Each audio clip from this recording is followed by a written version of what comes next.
Welcome to In the Lab, episode 23. Actually, it's in the auditorium. Today we're talking about presentations and why I think most presentations suck. It's 2009. I'm in Prince Albert, Saskatchewan, about to give my first marketing presentation ever.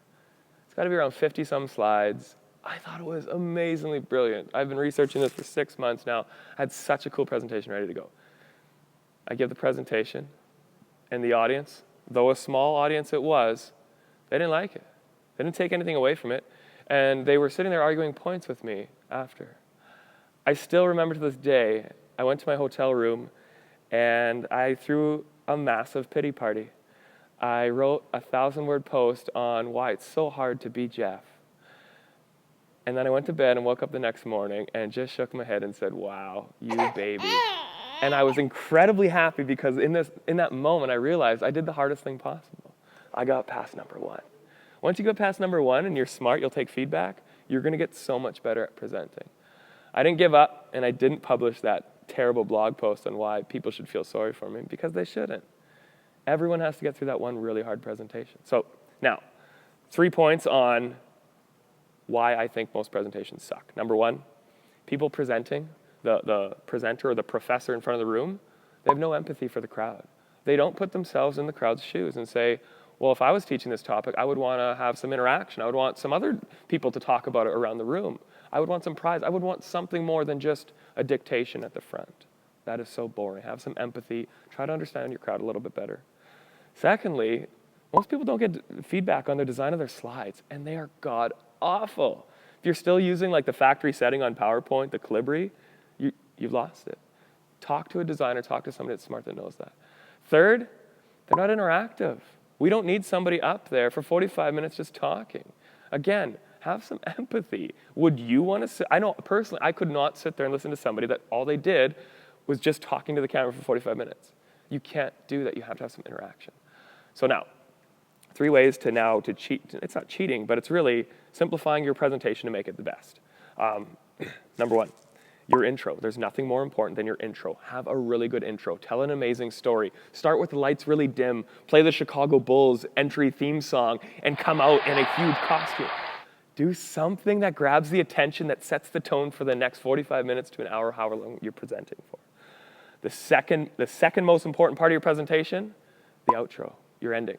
You have to leave people. I think the most remorse I've had after presentations are because I didn't have a good ending. So plan it. I know now I use a really good video that builds up the energy in the room, gives people a lot of laughter, and then it leaves them with something right at the end of my presentation. Never, ever underestimate your ending of the presentation. Second biggest thing, other than intros and outros, get a professional designer to do your slides. Or get somebody you know to critique them. Ask somebody that horrible, horrible question. Hey, what do you think of my presentation?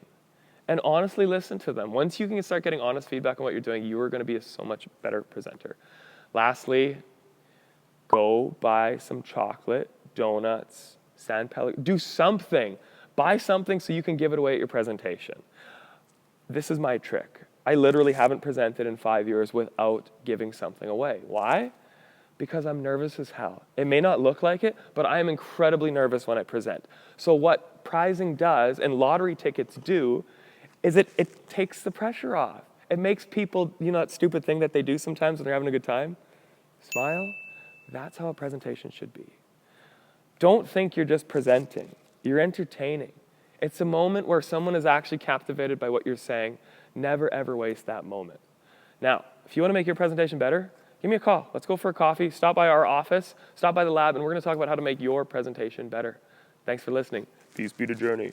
Okay, 2 bonus tips. 1, from Amy Cuddy's TED Talk, your body language shapes who you are. Use your arms, hands. Use the actual runway, whatever stage you're on. Try to use as much as possible, because if you can't sit still, that means the audience can't sit still, and you're going to be entertaining. Lastly, every presidential address from the United States president has been in a blue suit, white shirt, and red tie. They wear the red tie because psychologically, there's one color that is the easiest to find when you lose the speaker, the color red.